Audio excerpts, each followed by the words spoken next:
Welcome to the Freddie Kissoon. I am not talking about that. I'm talking about you in 2024, December, saying there's corruption. Bring it. Let me ask you this question. I would like to ask the AG to propose legislation for what we call small claims court.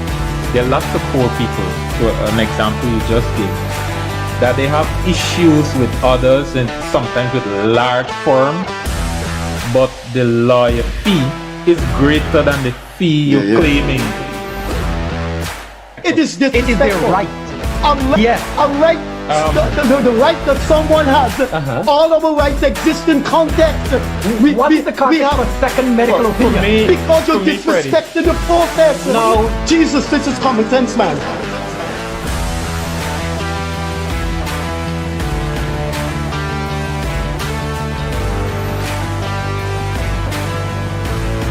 Any situation which you seem to do, you're just dealing with Afro-Guyanese issues. If one, you can't bring and pull the leaders of the African community together, you're failing. And if two, you can't put forward a future, a blueprint, and a plan for African Guyanese, you're failing as well.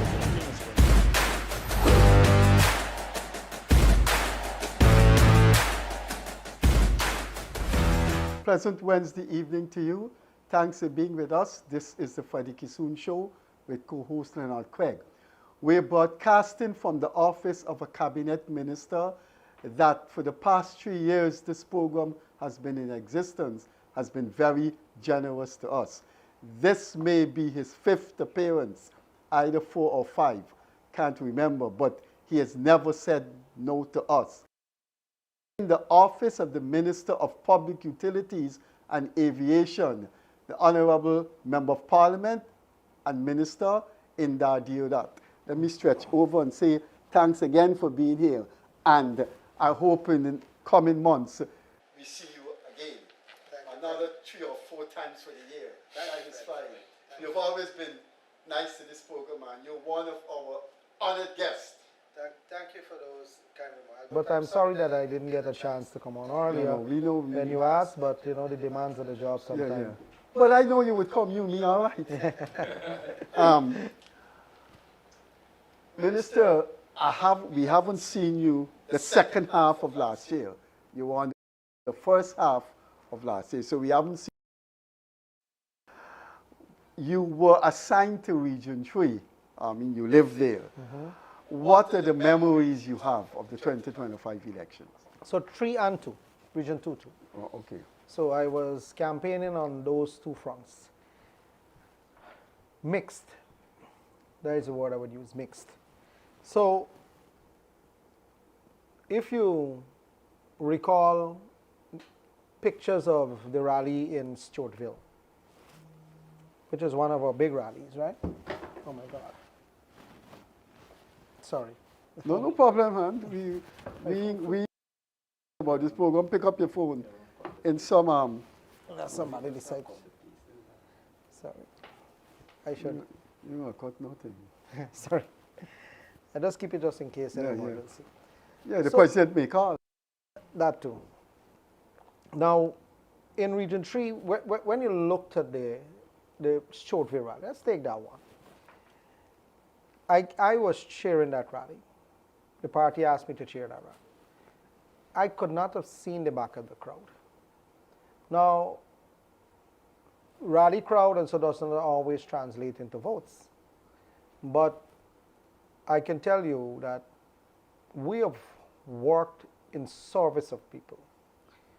And the amount of investment that we've put into the country, Region 3, 2, and elsewhere, people see it, they felt it, and they lived it. And most of all, a lot of people participated in the build out of the country. A lot of people literally built roads, built drains, built bridges, built buildings. You name it, they were part of the execution of the transformation in their community.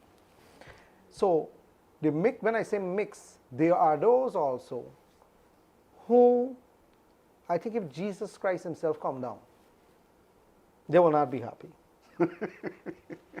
people. It's just human nature. So we have worked, and we did not work in a way that was disconnected from people. We walked the streets. I can tell you, Freddie, Leonard, my left knee gave out. It gave out during the campaign. A because young man like you? Because I was walking communities, meeting people at their houses, on the street, in the park, all over the place. We were connecting with people, hearing from them, understanding what we have done, what we could have done differently, what we could do better, things that we're doing good. You know, you hear it, and when you hear it from voters directly, citizenry, you know that there's no massage report coming to you. You're hearing it for yourselves. Yeah. You're going to the ground where people are squatting. You're seeing how their children they're living. You see how they're living. You understand what his housing needs. You see people who didn't have roads now walking on concrete roads. You see those who have the drainage in front of the yard hasn't been taken care of, and those who those that were taken care of. You see everything. You see the garbage in the community. You see in the streets. You see nighttime. Some parts are dark. Some parts are properly lit because we went on a program to put in lights and so on. But what you got is a mixed view. Generally, though, I can tell you, the vote count proved that we had overwhelming support, because recently you could see we probably had 36 seats. The amount of votes that we got, we have not gotten that kind of level of vote in the history of the party. And we haven't gotten 36 seats since in 2006 when President Jagdeo was there. So we came off of literally a landslide victory. What happened with the opposition is a different story, right? Because we had some grasshoppers, some of them jumped from this party into the other one, some jump over here. So you were dealing with a very fluid opposition, but there was one set of ideas being floated around in that. Regardless of which party showed up, the philosophy that we fought against in the election was the same philosophy that they had 4 or 5 decades ago. So it didn't change. Tax and spend philosophy, you know, all about government transfers, nothing about development, nothing about training, nothing about, you know, improvement to community, improvement to people's lives, job creation initiative, building the knowledge stock of the economy, nothing to deal with those things. All you hear, like balance of trade, you know, export competitiveness, local competitiveness, nothing to do with that. All they campaigned on is how much cash grant they can give and promise people things, pie in the sky stuff. So that, people saw that. The Guyanese people are not stupid. Gone are the days where you got to read a pamphlet. People on their phone every day now, they have access to information. If they go to the washroom, they have their phone in there. Look, I got my phone here. Everybody have their phone all over the place, and the information follows people now. You know, sometimes you don't even gotta go look for it, it follows you. Yeah. So you're living in a different time now when you have an information highway. And it's good in some cases, and sometimes when bad stuff is there, and you know, as I say in the countryside, when they go to $1 all the time, the bad stuff keep replicating all the time going. So it's good in one way, and sometimes you have the downside effects. But the last couple of months were a little hectic for me too, because I was appointed minister here for public utilities, the first ministry of this kind. I'm the first minister of this ministry, so we had to build it from the ground up. We had to make sure we consolidate the agencies and everything. Then we ran straight into the budget cycle.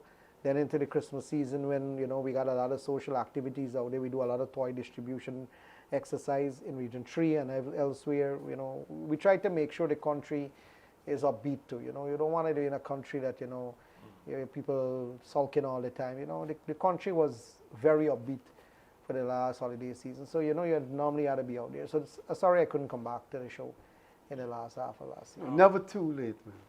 Yeah, you mentioned moving from one ministry to the next and first establishing.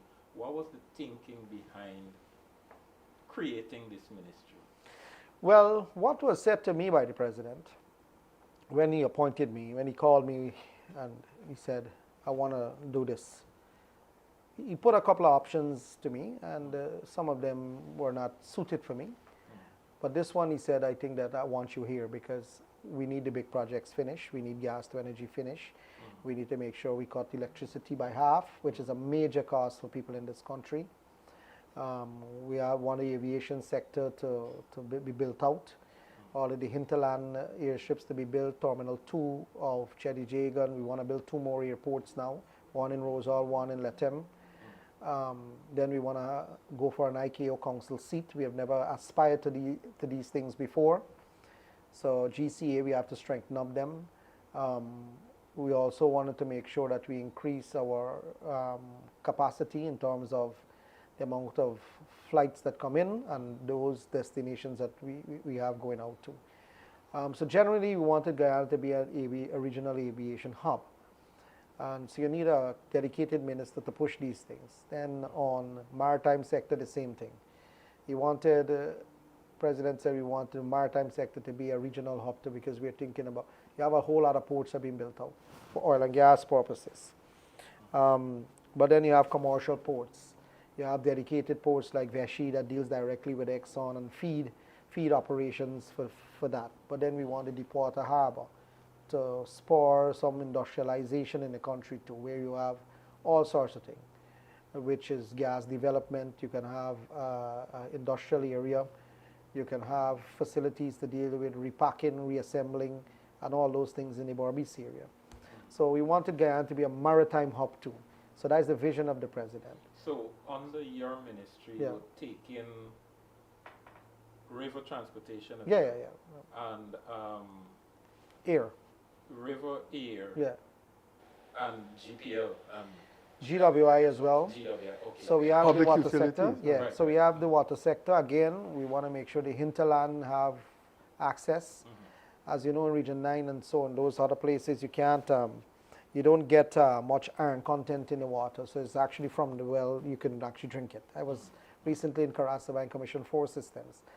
But on the coastline, you have a lot of iron in the water, so it's red. So you have to treat that. So we want to make sure we have treated water on the coastline.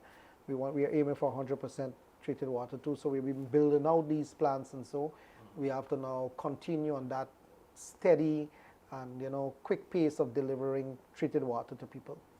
We have to reduce the losses. So a lot of water is lost through leakages in the pipe. A contractor breaks something, leave it for days. Somebody leave their pipe tap open. Got the water running. So we want to make sure that we cut the losses that goes out there too, so that because it's a huge loss right now. And I don't even want to tell you the figure, how much it is. But it's a huge loss, so we got to get a philosophy in Guyana of turning off the tap. Don't have the water wasting, You go around the place to see it, the pipe is broken, Then we ourselves got some blame to take there. Sometimes when pipes are broken, people take long to respond to it. Yeah. So we are trying to better that response. Customer complaint lands, the response time to get it fixed. So you can fix these problems, because if it's a main line and you break that and the water keep coming out the line, the entire pressure for the whole community serves, the pressure drops as everybody's affected, right? So we have water, electricity. So we have the hinterland electricity program too, which is about 8 companies. You have Letem, Madia, you have Maruka, Maruka is now added. We have Port Kaichuma, Mabaruma, we have Kwakwani, LECI, Linden Electric. So we have 8 power companies that produce power in the hinterland. That falls under the ministry too. But I also, in the last government, I have assisted Prime Minister to assist him with the energy sector. To assist him when I was at Public Works. And that arrangement still stands, where I assist him with gas to energy project and GEA to deal with solar projects and so on, right? So I do that as well, to working closely with the Prime Minister's office, and he's a fantastic guy to work with, So we manage that whole aspect of it. So it's a lot on the plate. So water is now with public utilities and aviation, move from housing. Yes. Used to be Ministry of Housing and Water. So it's just Ministry of Housing, right. Water sectors over here. I'd like to see your response to this personal problem I have. I'll fix the personal Right. problem. You'll fix it for me? Well, let me tell you what is this personal problem. Once I it's have- reasonable in nature. All right. I want to see how you fix this problem for me. It's a personal problem. I do a daily column in the Chronicle, so I know I had this interview, and I started this morning my column. And blackout came, and I left for this interview without lights coming back. Can you fix that for me, please? GPL, you've taken non-GPL. That's a huge... Yeah, but you know what happened, right? It doesn't matter how much I put out information out there. It doesn't seem to reach people in time or at all. For example, I tell them to do a press statement so that press can carry it whenever you have outages. So they have a major operation going on in Sophia right now, right? So some of the feeders are off. I live near there, yeah. That is why you're off. Better for Walking, Ogle area, and so all, it's outright. A major repairs project they're doing, maintenance they're doing there right now. But they put it out as a press statement. It doesn't get carried. Some people see it, some don't. And so what I got now is some of the engineers now speaking about it, putting out videos of people saying, okay, we're from GPL, we're gonna go do this in your area, you're gonna take so much time, we're gonna do 5 things that needs repairs. So I'm trying to do it differently so that you can go further. But no matter what, Freddie, sometimes it doesn't reach to every intended resident that is affected. So we have to find a better way, or maybe a stronger way of communicating. Sometimes we use some of these influencers and so, because they got a lot of following, people see it and they share it in groups and so it catch on that, okay, you're doing some work in the area. So, but it's a planned maintenance, and I'm sorry that you had that experience at this moment, but something that, you see, when they don't do I still got it. Yeah, I know, because I they're going to I finished my article, yeah. They're going to be around 3 o'clock, then they're going to kick okay. them back, right? Because there was a period that they had to get it done. You see, what happened is that when a country is being built out, you got to move the utility. And when you move the utility, we don't have live maintenance where power is moving on it and you have people on, because it's dangerous. We don't have that. We got to cut the power, then move the infrastructure, then repower back. So that is what sometimes when you have expansion of roads, especially in the East Coast corridor, East Bank corridor, all in the communities when they're widening roads, doing drains and so, you have to do that. Because we can't put our guys down there because somebody, might get shocked and like what happened a few days ago. GT&T was doing something in an area with a high powered line, and unfortunately one of the guys got electrocuted and he died. So we don't do live maintenance, and because of that, you have these planned maintenance. But I must say this to you. Since we have brought in additional power, the 2 power ships, and we made sure that all of the other plants are properly maintained, because we got some more power, like 206 or 7 megawatts of actual operating reliable power. Our demand is about 221.5 peak. The entire holiday is between 196 to 210 to 15. It never gone past that. When you get blackout these days, it's never because we can't generate the power. It's always because somebody driving something, some machine passed it in, and knocked down something, somebody crashed into something. Sometimes you don't even have to touch the thing. Once you come into the magnetic field of the line, it trips it because it sees it as an earth fault. And it feeds back, and for the substation to protect itself, it shuts down. And that is why you get these problems. Then you have people digging up stuff they're not doing, like Christmas time. In Kingston, a man take an excavator and dig up the water main, the utility main, cause real trouble for us. Coming out of the plant, he put his excavator and he's cleaning a drain and he's digging up all of the main electrical cables there. Real mess. And that's what we're dealing with every day, all the time, everywhere. People with machine, I locked up over 7 people over the holidays for this thing. Because of when they do that, everybody else feels the problem. So the maintenance that is happening, we sometimes got to do it preventatively, because when you see that the heat signature is raising in certain things and so, you don't wait for it to trip out and cause a whole line to you. You just give a forced maintenance and you go fix it so that it doesn't occur. Budget. Just before you go budget, well, it could include the budget as well. But since we are on electricity, how will the thing project that is happening? I heard the finance minister saying that before the end of this year it should be ready. How will that change what we know our electricity supply to be today? Okay.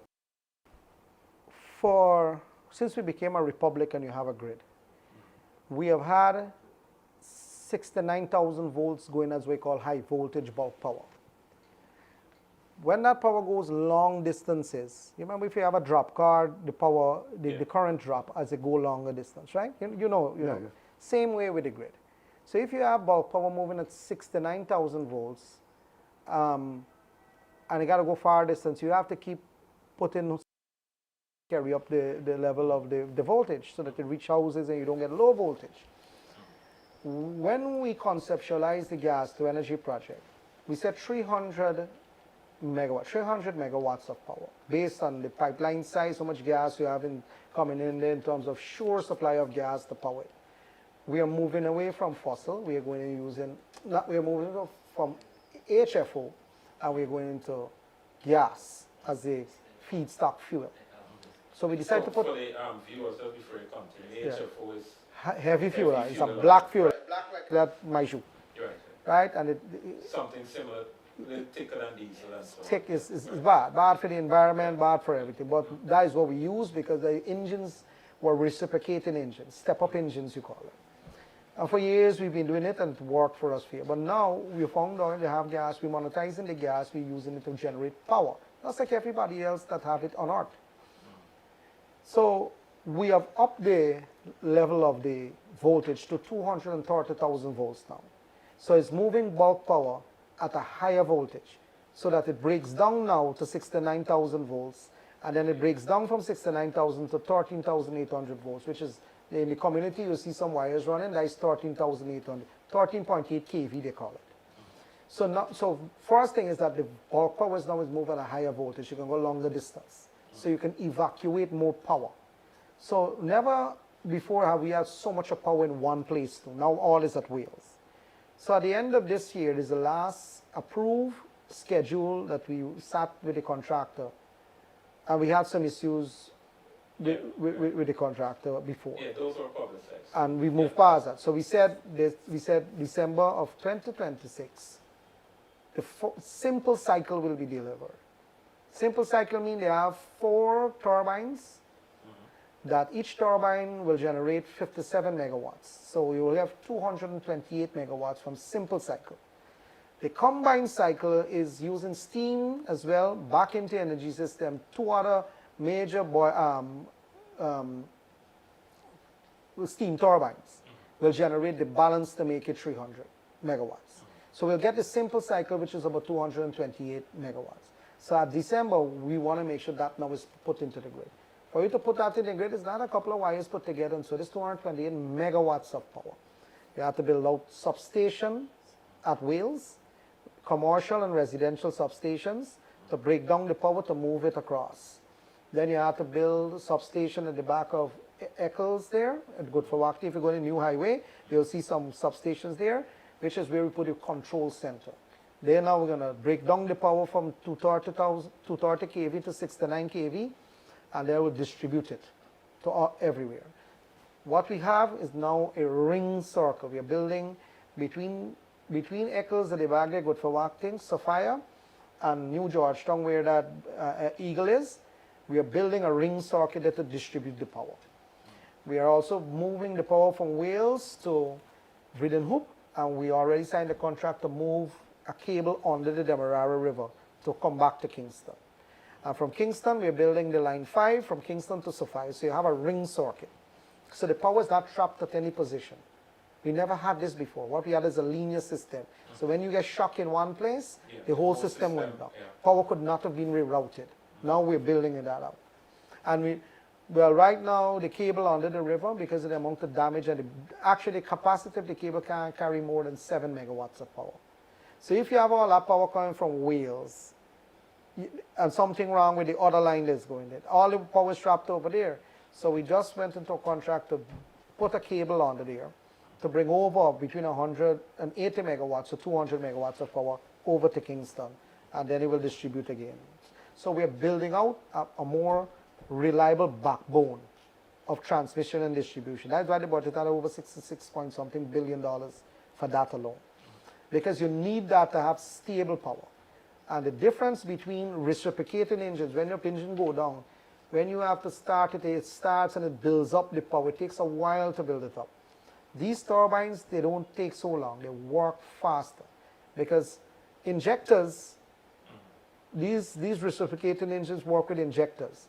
The turbines, they work with some gears, like, so the gas goes to a wall and the gears work. They go down and come up very, very quickly. Very quickly. So it doesn't have that, it's two different technology altogether. How much technology are we using in the new grid? So, for example, I've visited countries where the power company could disconnect somebody without We are doing clipping. that. We are doing that. You call it smart meters, AMI meters, right? So we are putting in them all across the country. Actually, that's what we're doing. As we build out these transmission systems and the new one, we are putting in smart technology into them. So we know when a community have blackout. Right now, the only way we know when a community has blackout is if somebody call in. The SCADA system that monitors the grid, they can only tell you when an entire feeder, thousands upon thousands of people get blackout. That is when that system can recognize when an area is out.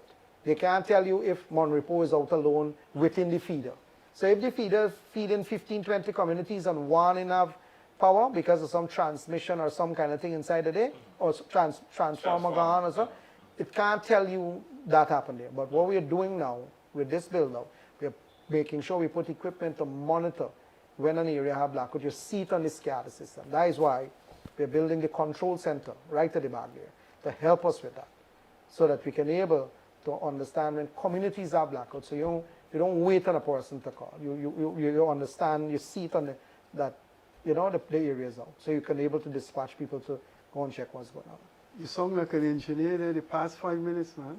But I'm working with thousands of engineers for the last 6 years, and you can't be in this thing and not learn. If you be in this thing and not learn, something wrong with you. Yeah. Budget. What for you is the apex of the budget? Which is the item that you feel characterizes in the budget where Guyana is going? Well, as a country. Yeah. As a country. So I would say it's two things. The budget is split up into capital, and then you have the current side. And in both of these allocations, on the capital side and the current side, there are certain things there that takes priority. I saw the opposition as saying the budget is not for you, or the budgeting and for poor people are working. There are kind of garbage you hear that. They have nothing to talk. But I want to dispel some of that, because my duty, if I don't have the duty to educate people in the country about our government's approach to development, well, then we are failing in that responsibility. And then they will carry a different narrative. If you're educated with the wrong guidance, you'll grow up with the wrong guidance and you'll go on a different track. So it is we have a responsibility to say the fact. So on the capital side, what you have is infrastructure works in every single sector. Whether it's a farm to market road, a community road, a drain, a bridges, whether it's power plant, water treatment plant, whether it's school, hospitals, clinics, all these things, that form the capital aspect of the budget. Running aspect of the budget, which is recurrent, is like wages and all of these other things, but in the running of your country, you have the vulnerable groups. Then you have, in fact, I could go through every single strata of society and tell you something in the budget for them. If you start with the hinterland, our Amerindian brothers and sisters, they have solar in there for them. They have agriculture in there for them. You have schools, you have hospitals, you have cash grant for their children, you have training for all of them. You have every aspect of their life. There is something in the budget to deal with the entire hinterland population, with about 12 to 14% of the population. If you take it on geographic side, there is monies allocated in every region. But then if you take it from a stratification perspective, different groups of people, if you take let's talk pensioners. Everybody likes to jump on pensioners. I don't know if there is something with pensioners. So right now, the register have about 95,000 pensioners. 95,000. It wasn't that case a few years ago. It has grown. So the charge on the public for us, we have grown it double in the last 5 years. It was 21,000. It was 20,500, it's 41,000 at the end of 2025. We put on 5,000 to it to make it 46,000. If you take that 46,000 per month, as somebody says per year, it's per month, multiplied by 12, then we put a transportation grant in it of 20,000. If you add those two and then add the $100,000, which is the national cash grant, every pensioner will get $672,000 every year. So pensioners. Then you have public assistance. Folks who can't help themselves, folks who rely on the public purse. We have been increasing that thing year on year all the time. It's now about $25,000, right? Old age, what is the other one? Disability benefits. That went up as well too.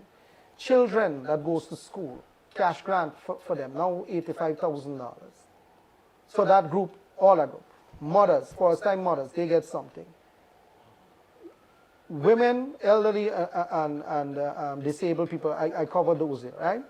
I'll go back to some of the other things that you're doing for them. Let's take farmers and fishermen. The Ministry of Agriculture have $113.2 billion to deal with all aspects of life in the agriculture sector. Whether you're a man looking at the coca, if you're cleaning the trench, if you're cleaning canals, if you're building a farm-to-market road, if you're planting paddy, cash crop, if you're doing fish, if you're doing farm fish or wild-caught fish, every aspect of life in there, there is something in the budget for that. So how can you say the budget is not for people? I ain't finished there. I haven't gone to my sector yet. I'm just telling you something about education and health.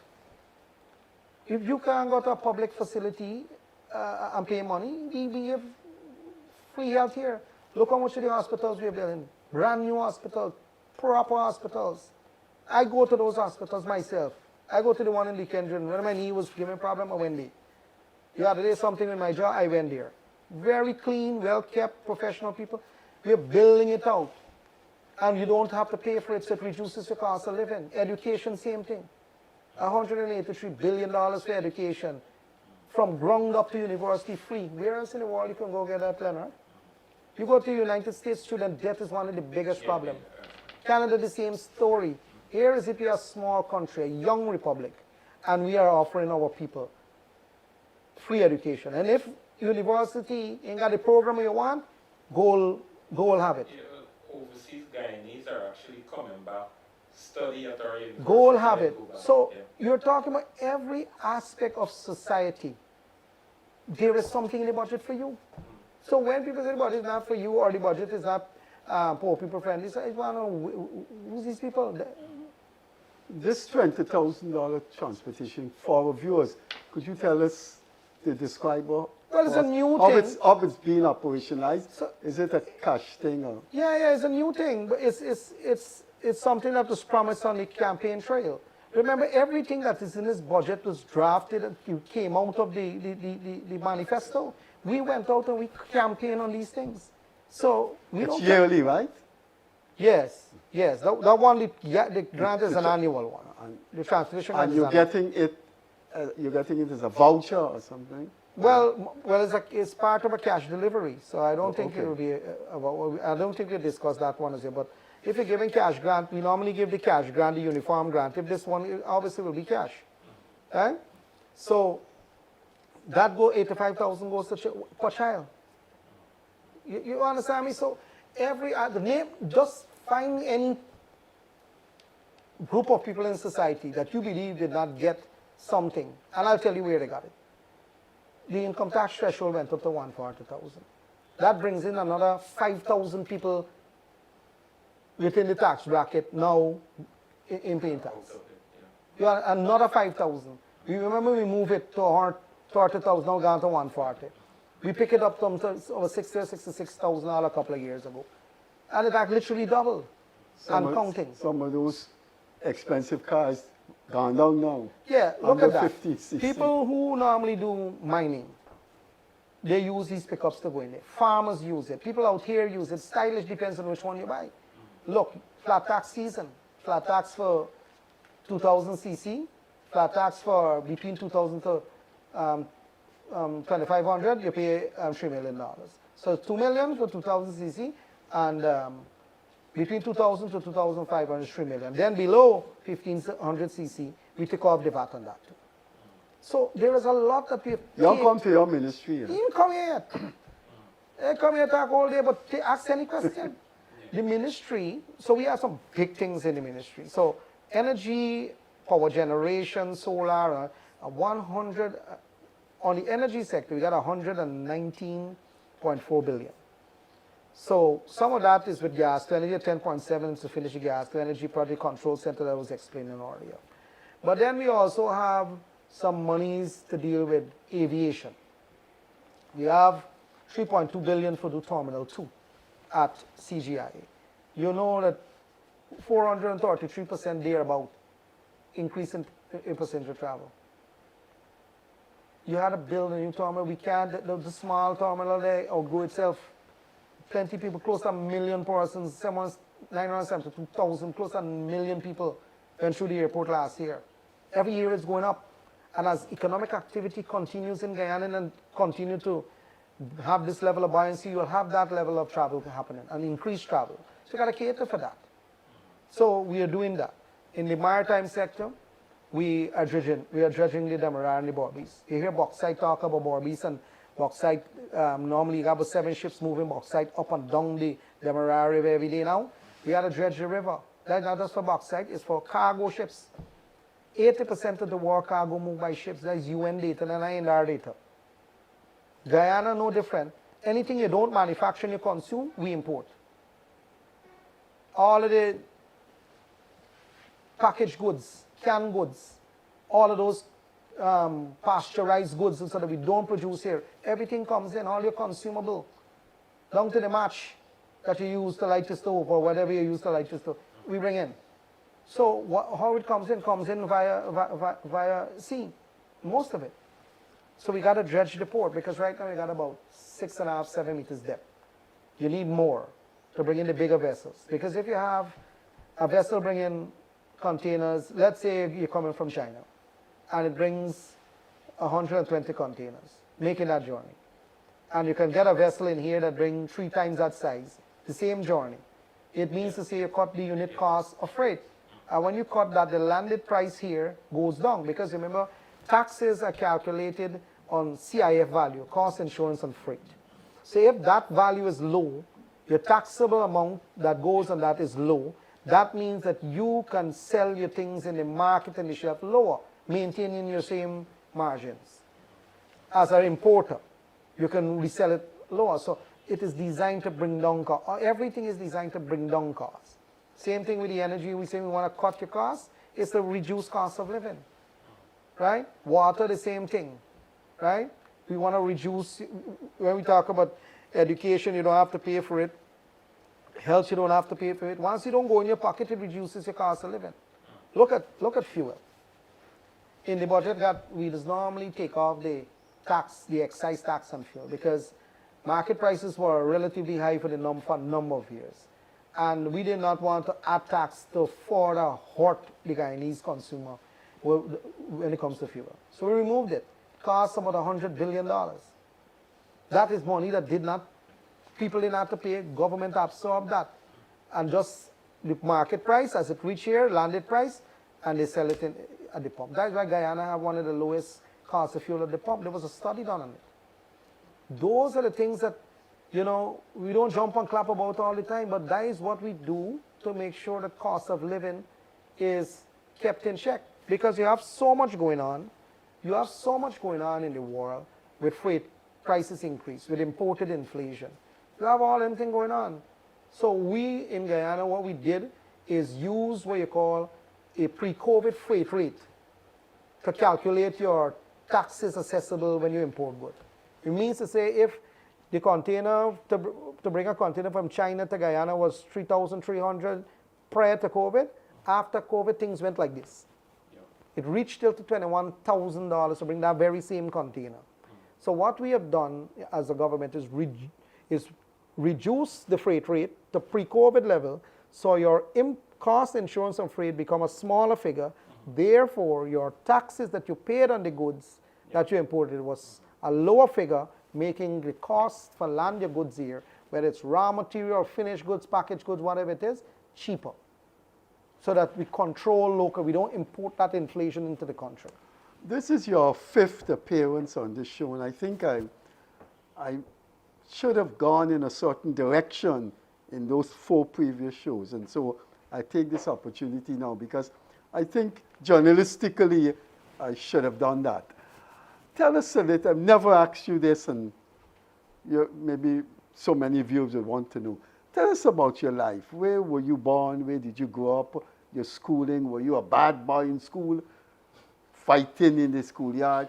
Tell us about, let's move away a little bit from the formalities of politics and governance and talk about that. Yeah. I never asked you that. You know, they accuse me of not smiling much, but you made me smile, right?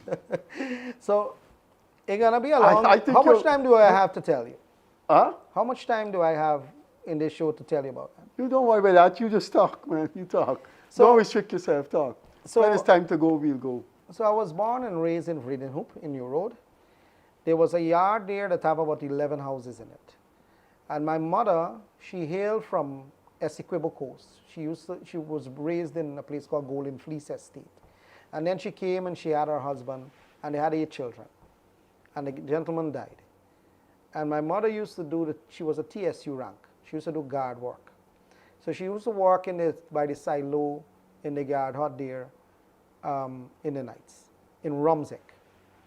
And she met my father there, because my father is from Rumsick. And, well, obviously, he came to live with her in New Road. And I am a result, and my other brother is a result of that relationship. You're just 2 siblings, you and your brother? No, my mother had 8 children Oh. before. So my father from helped. that guy, yeah. So yeah. so my father now, he helped her with 2 more. So it's 10 children my mother had. Mm-hmm. But when I was 2 years old, he left Guyana, and we never know about him after. So I grew up with my mother and my family. Very, very, very poor place, New Road. Vredenhoop. Actually, Christmas time, I always go back there. Diwali time, I go back there to meet the folks still there, because some of them still live there. But my life wasn't one where I had anything. We had nothing. We had no father. We had no inheritance. We lived based on what my mother worked. My mother worked at one time 4 domestic jobs and then worked in a night security job. Is she alive? No, she died when I was 17 years old. Okay. So at the age of 17, now I don't have I never had a father that I knew. And at 17, you don't have My mother. So I had nobody to sit me down and tell me what to do with life, how to be educated, nothing. I had to learn off my own. I could tell you, one of the things that helped me out is reading the Bible. Because right where I live in New Road, across from the thing, it was a Wesleyan church. And the pastor there and his wife, they were very kind to me. They gave me free maths lessons, and I wrote my CXC in the early days when I was 12, and I got St. Stanislaus College. And I went to St. Stanislaus. Obviously, the school had some teachers they put together. They bought a bag for me. I got a stipend from the TSU. My mother got that, and they put that together, and they bought the uniform and so for me to go to Saints. But that 5 years in Saints wasn't easy, you know. Transportation was hard. So I used to what year was that? I went to Saints in 1992 and I left in 1997. Okay. So those 5 years was tough. We used to use the ferry sometimes the speedboat, because you had to pay for the ferry. And the speedboat, sometimes we sit on the backrest and then guys give you, the president too, he knows about that. The president went through similar things there too. Yeah, he's from West Coast. Yeah, right there. President did the same kind of thing. We used to get free drop. Them boys used to help us out at the speedboat at Vredenhoop there. But it was a difficult upbringing. What school you But been it was to? a lovely upbringing. I was happy. I was humble. I was the things that, you know, people accuse me differently these days. But although it was poor, we had good family life. There were a lot of kids, my cousins, neighbors. We live off of the neighbor fruits tree. You know, whether it's the apple, mango, punky apple, coconut tree, we'll just live. You know, our houses wasn't bigger than this office. In fact, this office space might be the land footprint where the house is from. This same office here. It wasn't upstairs, it was like on 4 blocks. The older siblings didn't take care of you? So what happened, it was tough for everybody. My brother, I had a couple of other brothers, they married and they went off. I had my sister, who is still alive. that when my mother died, she literally took care of me. She's like a second mother to me. Her name is Roxanne. I love her to death. She cooked for me. She took care of us, you know. And then I had a brother. His name is Ganesh, but everybody knows him as Giant Wire. So he used to go to West Dem school, and at a very young age, I think he was 13 or 14, he went to my mother and said, I need to leave school to help you take care of the rest of us. Because we're poor, very poor. So he came out of school and he went and worked. He used to sell parch nuts on the streets. And, you know, dal puri and so he used to walk and sell with a tray to help my mother. And then he got a job at, I think it was Ravina's. That time, you know, you have Ravina's. Yeah. He got a a job. store with similar Yes, names, he had a job. He got a job in the bag bay there. When you go in the store, you used to put your bags. He got a job there. And whatever little he used to work at that time, he used to give my mother. And, you know, we went through those years tough. But when my mother died, and so there were a couple of years I used to work with the Buster company here as an accounts clerk. Because I got about, you know, I got some good CXC, over 8 subjects. So I worked for them for a couple of years, and they promoted me as an operations manager. And I went to Barbies to work for 1 year. Fruta, Boston, all those companies. So I used to manage a small operation in Barbies. And it was killing my life. It was, I used to leave here, go up there, work, come down. It was literally killing, and I was studying too. So I used to come back, study, go home, go back every day. It was killing me up. So when I qualified CAT, I asked them that, you know, I want to resign. And I worked at Forestry for 2 years.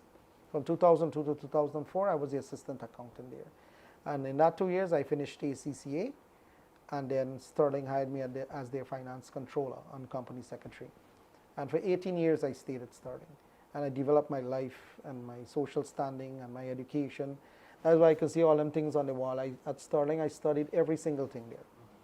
So when I was about 27, I had ACCA. I finished CGA from Canada. I did a specialization of certified internal audit out to the US. Then I did my first degree at Oxford Brookes University. Then I did my master's degree at University of East London. Then I did my risk management exam in the US. And then recently, about 10 years ago, recent as 10 years ago, I got CPA from Canada. And I said, you know, let me just park that for now. I ain't able to go behind anything else. Let me just take my knowledge as much as I can and try to help my countryman and woman. I didn't let them pack up and go nowhere. A lot of people did. I could have gone anywhere in the world. Yeah, that's commendable. That's commendable. In in one of these interviews that we had in the past, you showed me your other half. So how you met her? I met her when I was very young. I was 25. I met her in Puerto Rico. She's from Puerto Rico. So I met her there, and one thing led to another, and you know, I got 2 kids. Actually, then with the 2? It's 10 of you. No, I got 2 kids. No, but it's 10 of you want. It should have been about 6 or 8. You from this 10 of you don't want to reproduce the 10. Freddie, you see all them gray hair you got on there? I want to keep a little black on my hair too, man. You want you know, misery likes company, you know. My kids are actually in the boardroom there. They just came by to say hello. You went to Saints, and Saints got a nice basketball court. Yeah, I learned, but I was short. I used to take advantage of me, but I love basketball, you know. What about cricket? You know I never how was short. a cricket man. You know I used to play basketball a lot because we used to have it in where Best Hospital is. There was a piece of road there. We used to convert it into a half court, and we used to play there. The neighborhood, everybody from. I saw the president showing some shots. The president, but the he president, went to Saints too, right? Yeah, the president was a cricket man too. You know, a debate man. Don't get that. President was a bad debate man. I know him from there too. You know, So he was a class ahead of mine. Yeah, I don't know. It's been a while. It's been a while. So you didn't play football for Saints or cricket? No. I was not athletic kind of guy. You know what I did in Saints? Play rap and roll in the I was a little roughneck. Right. But during like holidays and so, what I would have done, I had a brother-in-law who used to do construction, and so I used to join him. And I used to get a little stipend, so that would have helped me buy my school uniform year on year going down. So, you know, Saints was nice. Up to now, I met my best friends from Saints. You know, it's a You good could play place. rap good? Because I grew up in Double Street in the streets playing I rap. could play rap Let's have a 10 game, and whoever reached 10 first, but you will have to be more generous than me. I will tell you what I want. Bro, Right. yeah. We're doing a 10-game rap thing, right? I'm going to take you on. Good, right. I can reach 10 before you even reach 3. You gotta bring the cameras, you know. Trust me, the way I grew up, I'm a rap genius. But anyway, let's get back into politics. Azuddin Mohammed, when you were in the campaign, where was you saw him? How was this guy just, how was he able to, what became of the PNC during the campaign? The man stole 16 seats from them. Well, you can have different analysis of what happened, and you can try and justify what happened with all different kind of analogies, but I just think that they allowed him to come and do whatever he did. When we saw him, and when the General Secretary of the party said it in his press conference, that he is going into APNU areas, AFC areas, and they are helping him to go into the areas. Yeah. They are helping him to mobilize they people. facilitated the man. Yeah, so there is clear evidence that they facilitated him. So if you have your household and somebody walk in your house and pick up your child and walk out, you going to put up a fight, man? You going to put up a fight, man? They didn't put up a fight. So they reduced 12 seats in the parliament. They did not put up a fight. I never seen none of them came out against him on the campaign trail. Never. And if they did, it was such a small, lukewarm, like a little, and go along. So whatever happened was a result of that, right? You can't say he take away votes from we, because we grew. No, right, of course, he didn't. We grew. I went through the statements of Poe 3 times. I met the president last week, and I told him that I went through the statements of Poe 3 times. He should look at the statement of Poe. He said he did. And I said, you should be proud of yourself. The man got multiracial votes that in no other elections was it so pronounced. Because it is all goes back to the policy, the style, and the heart of the president. So in the People's Progressive Party, and you are old politician, Leonard, you too, right? I'm young to y'all.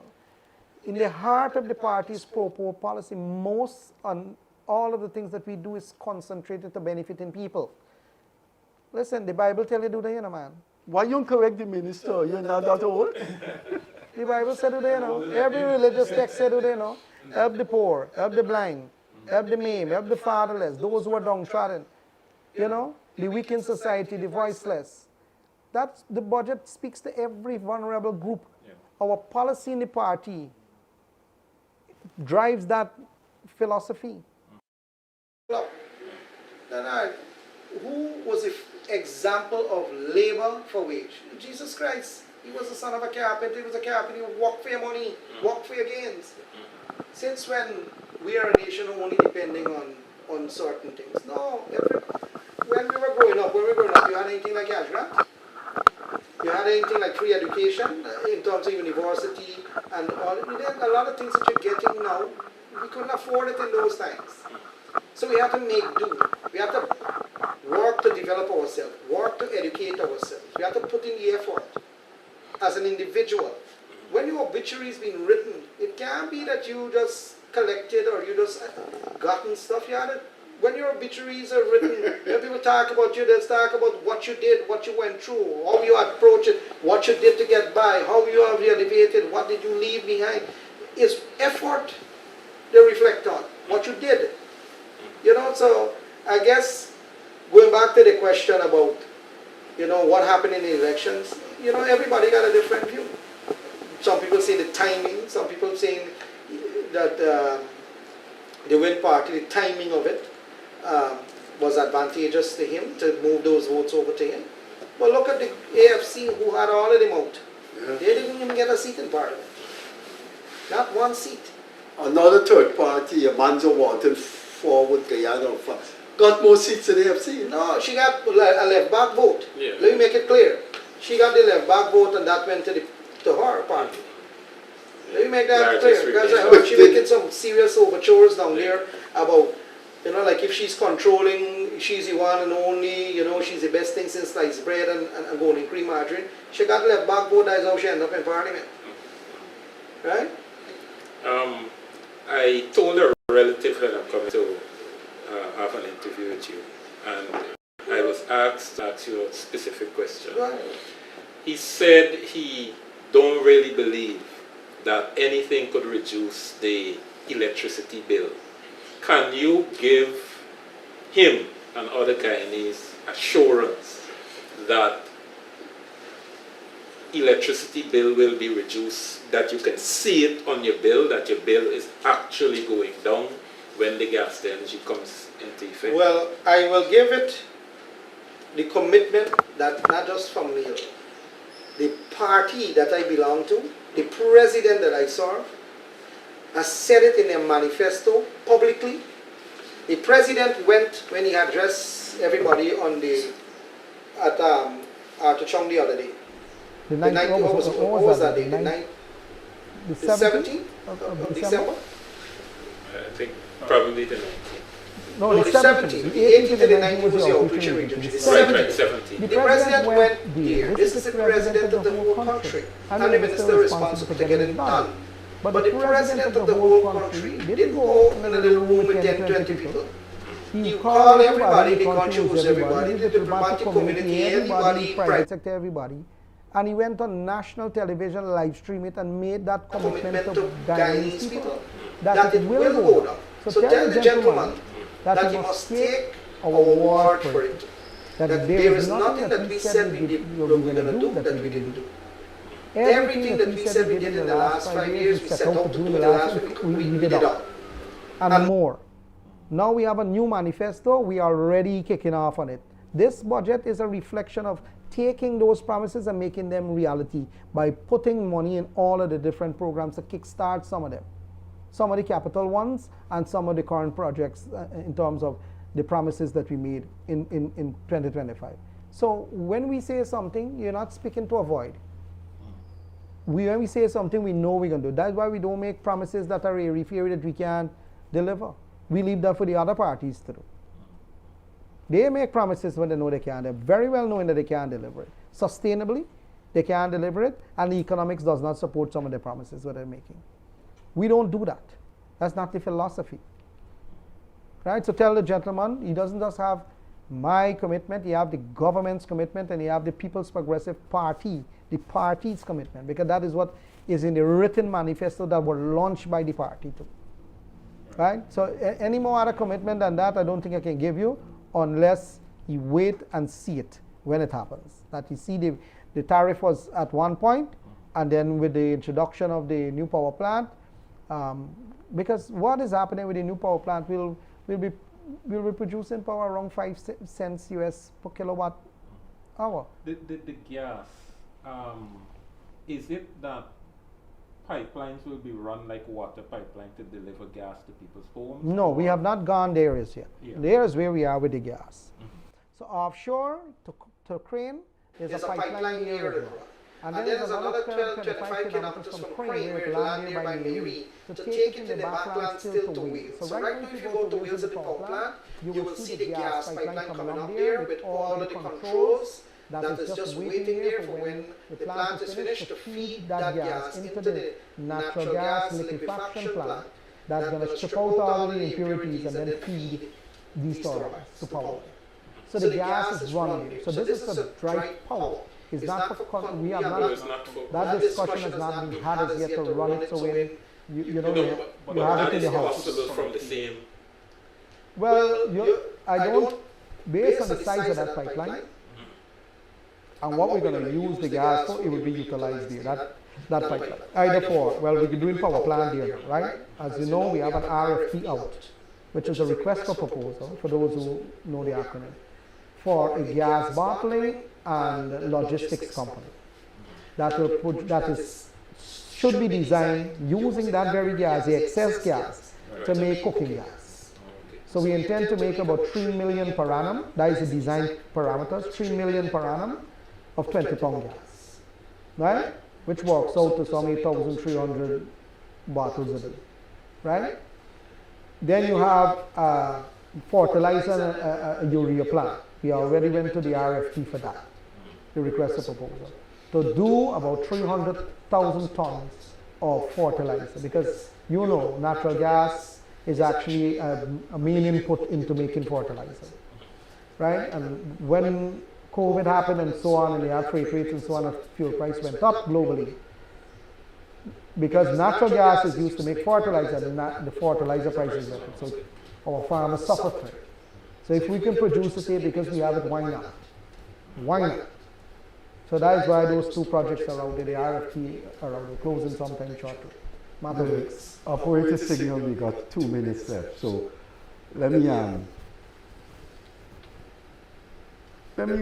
remind you of a statement that has now become famous by the U.S. ambassador to Guyana, the previous one. She said publicly it costs less for a flight from Guyana to Miami than from Guyana to visit Kaieteur Falls. Yeah. You in charge now of aviation. Yes. You foresee a gradual falling. So, you know, I haven't seen Kaieteur Falls. So I got to sorry. So, but you know, she is. Let me just tell you. When we came into government, we had 4 airlines. We had Suriname, Caribbean, American Airlines, and another one. 4 of them. I keep forgetting the other one. Right? 4 of them. Caribbean. I said Caribbean? Caribbean, Suriname, American, and Coco. Those are the 4. Now we have 16 from different places. But as the airline seat capacity goes up, so does the traveling public goes up. So what we continue to do is get more and more airlines to run different routes. So the American airline runs the Miami route like all the time, right? Every day they have flights, some day they have 2 flights. And because that route is, the demand there is so much, the price is really going up. So how price comes down is when you introduce competition everywhere. That is how price goes down. It's like the local guys then. They didn't want to reduce their prices. You know how much years we fighting and battling with them guys. So as we start to build out these interland air things, they used to complain that the landing gears break up because of the whole air strips. So as we do fix that, they said they're going to drop the price. And 4 of them dropped the price. One started, and the next one started, and the other one, and the other one. So it's going to be cheaper to go to Kaieteur than to go to Miami. Let's hope so. This is the operator signal. Our time has come. We have an agreement to do that 10-lap game bet. Yeah. Good. This is always good talking to you. This is your 5th appearance. I look forward to a couple more before 2026 is over. Yeah, man. You got a lot to talk about. Thank you. Thank you. You've been watching one of the most interesting interviews we've recently had with Minister of Public Utilities and Aviation, Minister of Public Utilities and Aviation. I repeat that because it's a new ministry, Minister Indar Deodat. Have a very pleasant Wednesday evening. On behalf of Leonard Craig, thanks for being with us, and on behalf of the Minister. Catch you later. Bye-bye.